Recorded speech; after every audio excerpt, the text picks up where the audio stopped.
Ate, bili ka na. Napalingon si Yuri sa batang babae nagtitinda ng sampagita. Mula sa pagkakatalong ko sa sidewalk ay lumapit ito sa kanya. Dumukot naman siya sa kanyang bulsa ng 10 piso at inabot iyon dito kapalit ng ilang pirasong sampagita. Alam mo kung isasabit ko sa iyo ang lahat ng sampagitang binili mo sa araw na to, baka madaig mo pa mga artista ng Dots Entertainment na dati sinasabitan ng mga fans nila ng sampagita. Wika sa kanya ni Kara, ang best friend at kababata niya. Hayaan mo na, kawawa naman yung bata. Aniya ng balingan nito. Saan mo naman ngayon ipaglalalagay ang mga sampagita na iyan na ber? Ibibigay mo na lang sa mga guests natin sa inn. Compliments of the house. Asus, sino naman magkakagusto? Sa iilang piraso ng sampagitang wala na yatang amoy. Alam mo, ang dami mong angal. Hala, isakay na sa natin sa truck itong mga pinamili natin. Napakamot na lang ito sa ulo, saka tumalima sa utos niya. Binitbit nito ang 2 malaking bayong at saka naglakad patungo sa berdet lumang pick-up na nakaparada sa gilid ng daan. Galing silang magkaibigan sa palengke, Sabado noon at iyon ang schedule nila ng pamimili. Bagsakan kasi ang paninda sa palengke kapag ganong araw, maraming murang bilihin. Lumulan na siya sa driver's seat at in-start ang makina para painitin. Nang makaupo na ng maayos si Kara sa passenger seat ay marahan na niyang iniatras ang sasakyan upang makalabas sa pagitan ng 2 kotse na kagitgit sa kanilang parking. Pag-aari ng kanyang papa ang lumang pick-up truck na iyon. Iyon ang kauna-unahang sasakyan nila. Pinili na iyon 10 taon na nakakalipas. 1 taon pagkatapos nilang maitayo ang maliit na inn na negosyo ng kanilang pamilya. Retiradong sales representative ng kotse sa Maynila ang kanyang papa. Nang mamatay ang kanyang lolo, ipinamana nito sa kanyang papa ang lupang iyon sa kanilang probinsya. Ang malaking lumang bahay ay pinarenovate ng kanyang papa at ginawang isang simpleng lodging house o inn. Nang mamatay ang kanyang mga magulang sa plane crash 2 taon nang nakakalipas, naiwan sa kanya ang pagpapatakbo sa negosyong iyon. Bat-bat na pala ng utang ang kanyang mga magulang dahil papalugin na ang kanilang inn. Ipinapasalba ni Aaron ang kaunting perang minana niya at iyong ibang naipon niya mula sa pagtatrabaho sa isang travel agency. Tapos siya ng kursong tourism.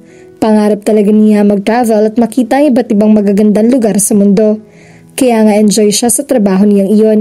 Halos napuntahan na rin niya ang lahat ng magagandang lugar dito sa Pilipinas. Nang maulila ay binenta niya ang kanilang bahay at lupa sa Maynila at sa probinsya na siya nirahan. Ipinagbili rin niya ang kanyang kotse at ang kotse ng kanyang mga magulang upang may pandagdag sa pang-araw-araw na paggasto sa inn. Ang naiwan na lang na sasakyan sa kanya ay ang bulok na pick-up na iyon. Isang kalawang na lang yata ang hindi pumipirma at kusa nang makakalas ang parts niyon. Marami na ang nagbungkahi sa kanyang ibenta na lamang niya ang kanyang negosyo. Milagro daw kasi ang kakailanganin niya upang maibangon ulit iyon mula sa pagkadugi. Subalit malaki ang paniniwala niyang kaya pa niyang makaahon. Ang negosyong iyon na lamang ang natitirang alaala ng kanyang mga magulang, kaya ayaw niyang pati iyon ay tuluyang mawala. Iniliko niya ang sasakyan sa kalsadang patungo sa inn. Agad niyang napansin ang isang maroon na Nissan Sentra na nakaparada sa tapat ng inn. Naku, mukhang nariyan na naman ang makukulit. Kailan ba tayo titigilan ng mga yan? Naiinis na tanong ni Kara. Hayaan mo sila. Magsasawa rin ng mga yan dahil wala silang mapapala sa kakukulit nila sa atin. Tugon naman niya. Ipinasok niya ang sasakyan sa driveway at tuloy-tuloy sa likod bahay na nagsilbing parking lot. Bumaba sila sa isa't isang binuhat ang mga pinamili.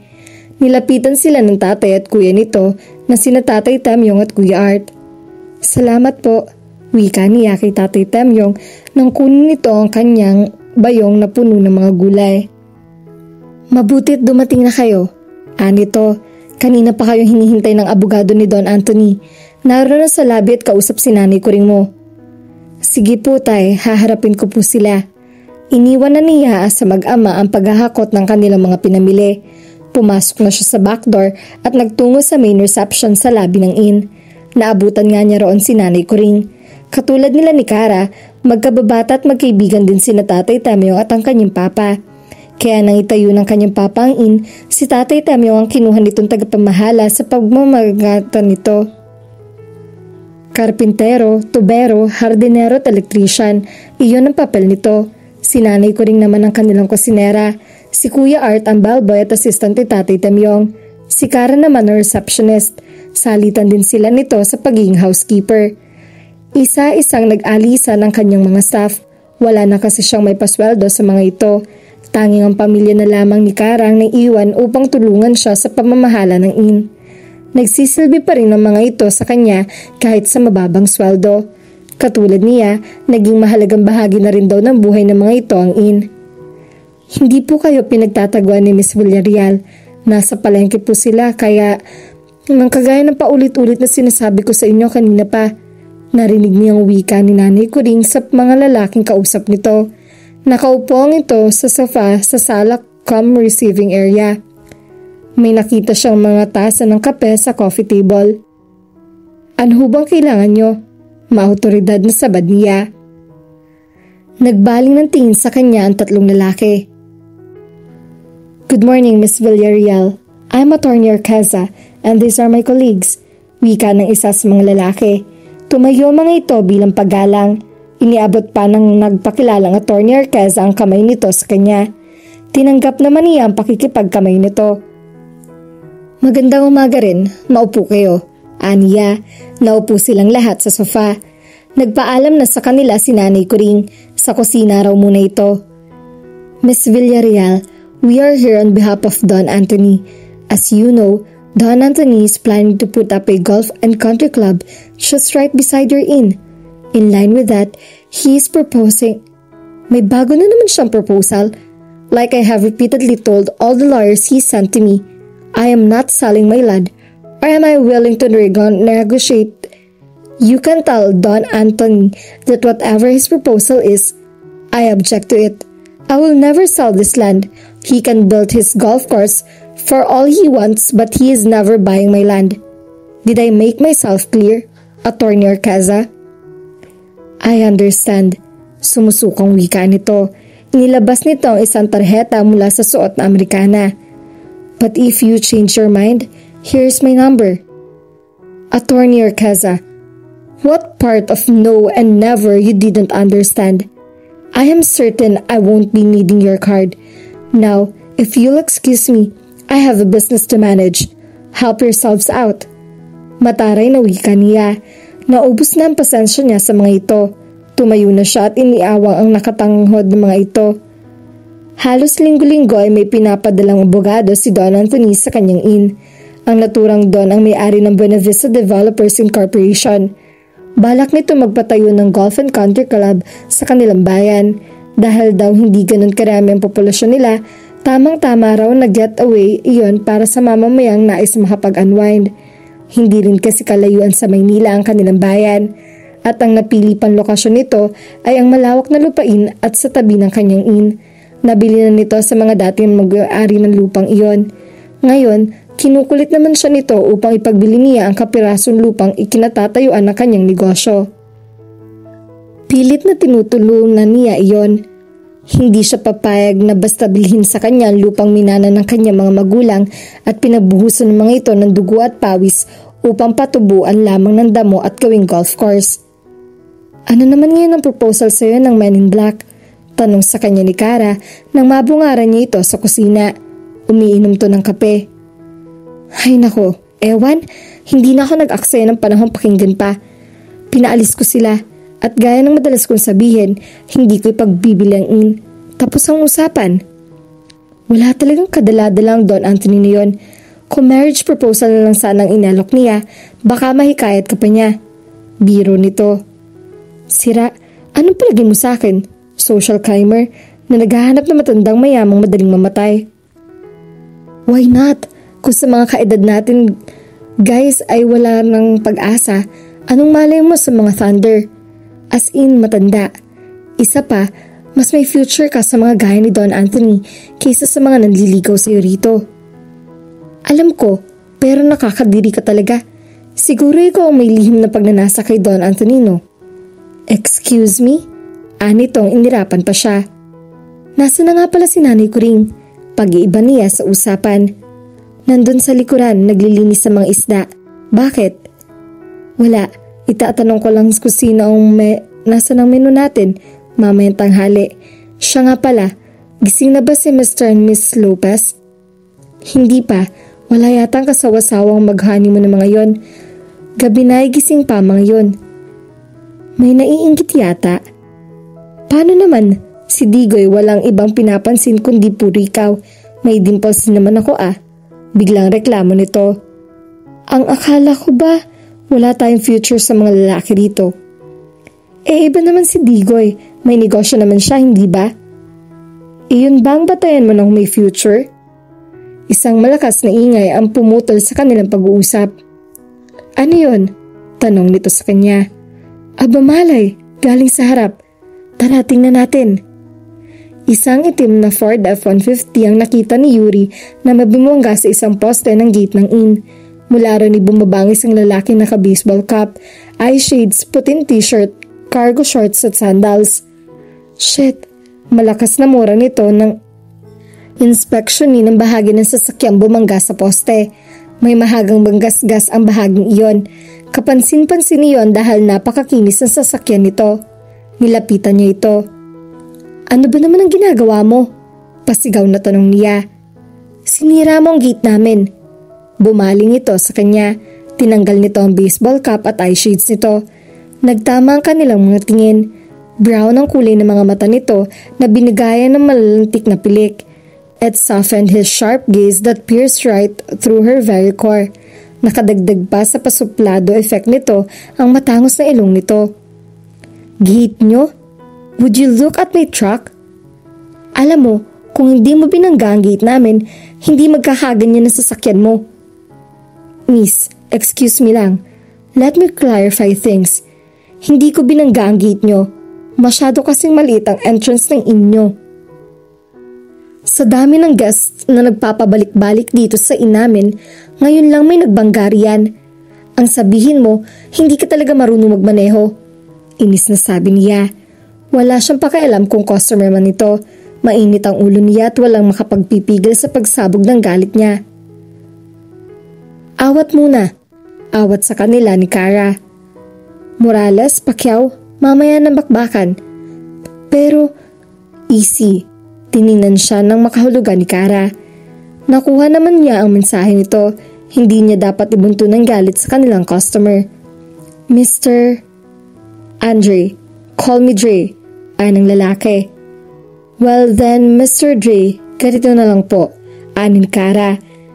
Gaano katagal niyo po ba nais manatili rito? I'm not sure yet. I have some work to do but at the same time, I want to enjoy my vacation. Kung ganon, libre na lang po ang first 4-day accommodation at meal nyo rito to cover up for the damages on your truck. Kara, nasisiraan ka na ba? Protesta niya. By the way, I'm Kara Soriano, business manager ng Red Paradise Inn, and this is Mayumi Villarreal. She is the general manager and the owner of the inn. Welcome to Red Paradise Inn. Masiglang wika nito, hindi pinansin ang kanyang protesta. Magaling talaga itong mag-PR sa mga customers, pero ng mga sandaling iyon, hindi niya nagustuhan ang ginawa nito. Well, Miss Soriano, your offer sounds fair. Sige, payag ako. Sagot ng dalawang lalaki. Ako hindi. Paano ang gate namin? Angal pa rin niya. Nagkamot sa ulo si Dre. Siniko siya ni Kara sa taligiliran. Ginantihan naman niya ang paniniko nito. O sige, ganito na lang. 2 araw na lang ang libro ko. Lugi ako pero payag na ako. Kailangan ko lang talaga ng matutuluyan na malapit sa Pulang Lawa. Ani Dre. Do we have a deal? Of course we have a deal. Sagot ni Kara bago pa siya makapagsalita. Sumakay uli si Dre sa pick-up nito at iniatras iyon mula sa pagkatama sa poste. Hindi na nito'y pinilit na ipasok ang sasakyan sa makitid at pakipot na driveway ng kanyang inn. Inaayos na lamang nito ang pagkakaparada niyon sa harap. Ano ka ba? Sita niya kay Kara. Lalo tayong malulugi sa ginagawa mo. Yuri, customer pa rin siya. Malay mo, magtagal siya rito. E di malaki rin ang kikitain natin. At saka gasino na lang ba ang pagpapagawa ng gate? Kayang-kaya ni tatay. Ikaw talaga? Porke gwapo? Uy, nagapuhan siya. Tudyo pa nito sa kanya. Che, tumigil ka nga. Miss, ani Dre nang makalapit na ito sa kanila. Bitbit na nito ang isang malaking sports bag na marahil ay naglalaman ng mga gamit nito. Itim na camera bag, itim na laptop bag at tripod bag. Kara na lang, muling pakilala rito ng kanyang kaibigan. You can call me Kara at siya naman ay si Yuri. Sinikol niya ito. Kahit kailan talaga, mahilig itong makipag-flirts gwapo. Kung sa bagay, gwapo naman talaga ang bagong parokyano nila. May pagkamayabang nga lang ang dating. Yuri, pwede na ba ako mag-check-in? Tanong sa kanya ni Dre. Hindi niya alam kung nanunudyo ba ito dahil sa pilyong ngiti at nakakatunaw na tingin ipinikol nito sa kanya. Tara na sa lobby. Kara, ihanda mo ng room 6. Wika niya. Hindi siya nagpa-apekto sa pangiinis nito sa kanya. Nagpatiuna na siya sa pagpasok sa lobby at agad na pinuwesto sa likod ng front desk. Kumuha siya ng guest form.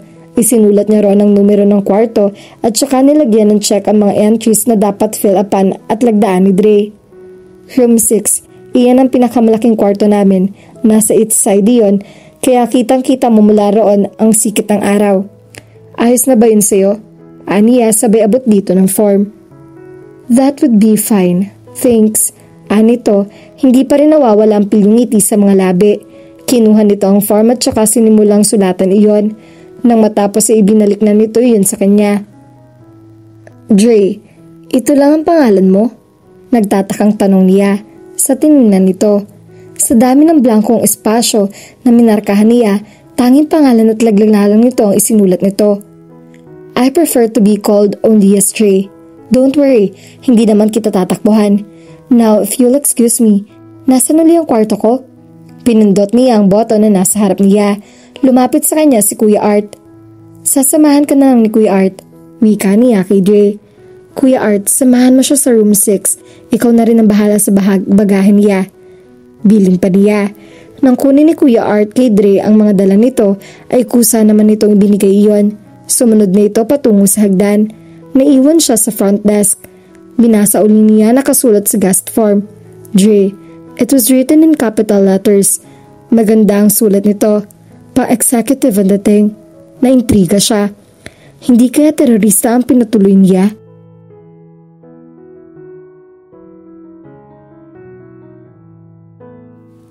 At dito na po nagtatapos ang ating kwento. Sabay-sabay po nating abangan ang susunod na kabanata. Maraming salamat po. God bless and stay safe.